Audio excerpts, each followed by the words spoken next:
my issue with a lot of accounting firms is spending too much time trying to focus on the historical numbers, and that's important because that's all we do. We're all meant to do is we do a tax return from the last 18 months of information, from like 2 years ago or something like that. Whereas my aim is to be able to finish that one as succinctly as possible, but then ensure that we start looking forward.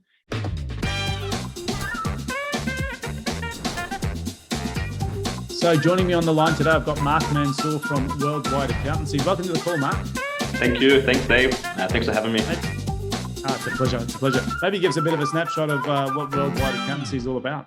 Yeah. So our aim is to liberate people to take ownership of their finances and taxes and their whole holistic financial situation. So that's what we do. We mainly work with Australian expats who live abroad, but also a lot of expats who come into Australia. And part of that as well is a lot of entrepreneurs working in those industries.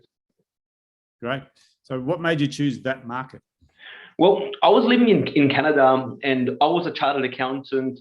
I'm working away in Canada and I'm like, wait, I've got Australian taxes to do. What do I do?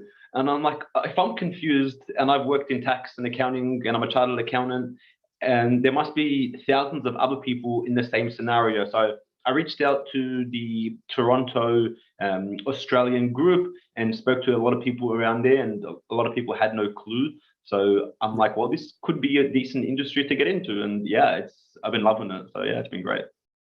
Yeah, fantastic. So what's your point of difference? Like, other than working with the expats, how do you consider yourself to be different to other accounting firms? Yeah, no, good question. We'll have to focus on kind of being uniquely personal, so ensuring that we understand a lot more about the person's situation, and it's not just a transactional situation. So my issue with a lot of accounting firms is spending too much time trying to focus on the historical numbers, and that's important because that's all we do. We're all meant to do is we do a tax return from the last 18 months of information, from like 2 years ago or something like that. Whereas my aim is to be able to finish that one as succinctly as possible, but then ensure that we start looking forward. Because if we're just always catching up with what we've done previously, we won't have an opportunity to look forward and plan and start kind of producing work for the future, getting structures right. So what we do is we ensure that we're always forward looking. Yeah. And it is interesting because accounting by its very nature is like driving a car by looking in the rearview mirror. It's telling you what happened historically, right? It's not really what's coming up. So the planning aspect, and I suppose things like budgets and forecasts are really quite a significant part of that as well, right? Huge part.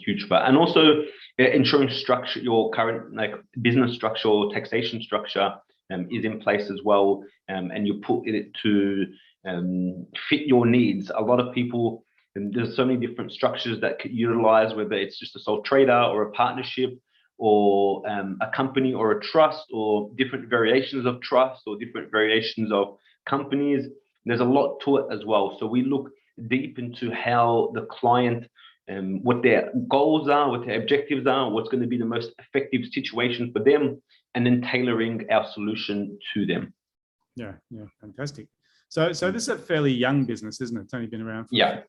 And, obviously, what drove you into it was this whole lack of expertise or knowledge in the marketplace on how to do this tax offshore. Yeah. What do you consider your superpower in terms of what brought you to the table to run this business? My superpower is building networks, I feel, and connecting with people.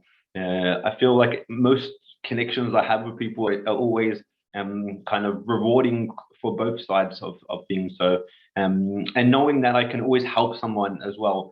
I felt a power, a wind beneath me last week, just like realizing that how much I could basically help anyone, expat or not, Australian or not.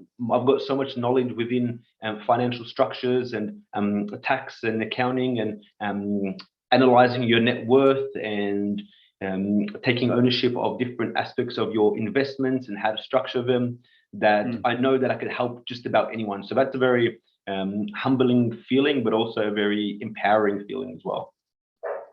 Yeah, fantastic. So let me ask you, this is a bit of a strange question, but you've been in business for a while and you're quite entrepreneurial. What do you consider to be the best piece of business advice you've ever received? Yeah, well, small steps and just show up every day.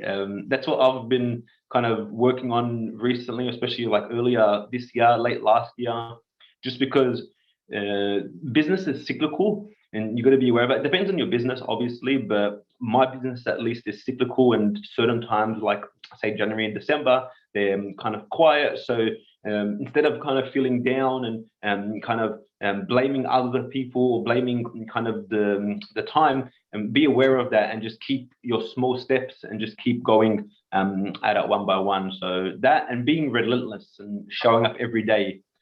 So it's an important aspect. Yeah, I think one of the things, and I encourage people who are in business to realize how much of a blood sport it actually is. Every day, it can be a high, can be a low. And I think the winners are the guys that just stick at it. It's that relentless, as you mentioned, and resilience, being able to get back up after you get sort of knocked off your feet. Yeah. And that's kind of kept me going. And you definitely can see the improvements when you start kind of working every day and you start getting in there every single day. Yeah, fantastic. Let me ask you, do you read any books on business or motivation or inspiration? Yeah, all the time. At the moment, I'm reading The Intelligent Investor. I don't know if you read this one. Really good one. I'm really enjoying it. Very old. I think it was written in like the 50s, the 60s, something like that. So I'm revisited. So I read that. Recently finished a book about neuroplasticity, which I really enjoyed. And also finished a book recently about Tax Secrets of the Rich by Kerry Packer's former accountant. That was fun. I learned a little bit, but most of the things that wasn't tailored for accountants, but it was really enjoyable. So that's what I work on, or I try to think about. Meditation, I do that as well daily. That helps me keep me grounded as well. Okay, fantastic. So with the economy, the way it's been sort of in turmoil for quite a few years now, it's what's your advice for people who are in business right now? What advice would you be giving them? I can't technically give financial advice, but in relation to their business, or do you mean in relation to their finances or like their investments, or? Well, I think it's like we can't give financial advice without sort of being quite specific, right? But if you think about it, someone comes to you and says, "Oh my goodness, this economy has really been stressful. What should I be doing?" What's the advice you'd be giving? What's the general direction that you give people? Look at numbers. Numbers, well, they can lie sometimes, but they don't lie most of the time. And so a lot of the time people might have a false sense that everything's not going well. But then if they kind of look deep down on the numbers, they'll see that maybe the profit has increased.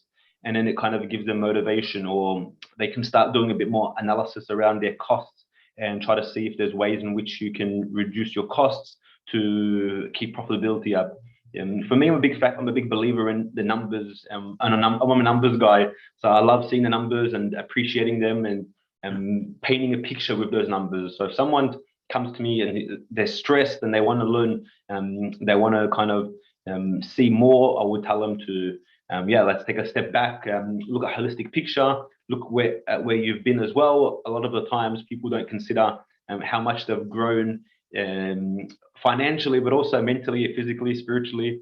So it's another aspect of business we need to consider. Yeah. And I think you sort of nailed it there, because the numbers really don't lie most of the time. Depends which numbers we're talking about. But I think when people are unclear of their direction and you turn to numbers, the numbers are absolute. They're measuring something, and they're really giving us a good indication of where we need to strategize within the business as well. And I think that's one aspect as to why some business owners, they don't lean on their accountants as much. Like I'm not saying they have to, but it just helps so much when you have someone in your corner who's got expertise and who can assist with preparing these numbers or analyzing these numbers and providing you with that kind of feedback or that kind of information as well. Yeah, fantastic. mean, it sounds so simple, but you're right. People get hijacked by the emotions, by the fear that's sort of going on in the marketplace, and sometimes it's just about saying, "Hang on, just get out of the drama and let's have a look at what's really going on here." Yeah, 100%. Yeah, fantastic. Mark, very mindful of time. Thanks so much for joining us today. Really great to get a bit of insight into who you are and what you do. So thank you. Thanks, David. I really enjoyed it, actually. Yeah, no problem.